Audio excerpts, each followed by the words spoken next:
रामकृष्ण हरी मित्रांनो, मी ओंकार माने तुमचं स्वागत आहे आजच्या व्हिडिओमध्ये. आज वारीचा होता 9वा दिवस आणि आजचा मुक्काम होता बावडा ते खंडाळी. मग दुपारी अकलूजमध्ये जेवणासाठी थांबलेलो श्रीराम मंदिरामध्ये. श्रीरामांचं दर्शन घेतलं आणि एक आजोबा होते त्यांच्या संग जरा गप्पा मारत बसलो होतो. नंतर रामचंद्र महाराज दरेकर यांचं संगीतमय प्रवचन चालू होतं, त्यामध्ये पखवाज वाजवला मी. आणि प्रवचनामध्ये महाराजांनी पंढरीचं महात्म्याचा पहिला अध्याय सांगितला आणि 1 तास 1.5 तास प्रवचन चाललं आणि नंतर जेवणाला बसलो आम्ही सर्व. जेवण एकदम भारी झालं होतं आणि जेवण केलं जरा पडलो तिथं. नंतर निघालो वारीच्या वाटेवर आणि आज गुरुवर्य पांडुरंग महाराज क्षीरसागर रस्त्याने चालत होते.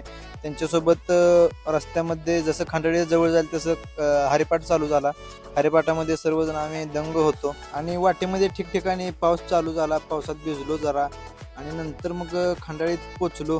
खंडाळीत पोचल्यावर दिंडीचं स्वागत करण्यात आलं. आसवचं पूजन करून गावामध्ये प्रवेश केला आम्ही आणि नंतर सर्वांनी फोटो काढले. महाराजांचा सत्कार झाला आणि वाटेवर चालतानाचा हरिपाठ राहिलेला. मग तिथं पोचल्यावर हनुमान मंदिरासमोर मुक्काम असतो आणि तिथं हरिपाठ चालू केला. हरिपाठ संपल्यानंतर मग नामदेव महाराज वाळके यांचं कीर्तन झालं आणि कीर्तनामध्ये पाऊस आलता तरी पण कीर्तन बंद केलं नाही. पावसात कीर्तन चालू ठेवलं.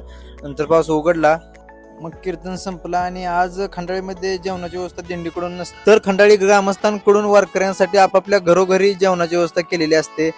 एक काका आले होते जेवणाला बोलवाय, मग त्यांच्या घरी आम्ही गेलो जेवणासाठी. आम्ही वाकरीचे सर्व भजनी मंडळ आणि बाकीचे वारकरी, आणि त्यांनी जेवणाची व्यवस्था 1 नंबर केली होती. आपल्या घरच्यासारखं जेवण तयार केलं होतं. आणि जर त्या वर्षी आम्ही आपल्या वाकरीचे नाना बागवाले यांचे पाहुणे आहेत तिथं, त्यांच्या घरी जात असतो. यंदा ते काय गाठ पडले नाहीत.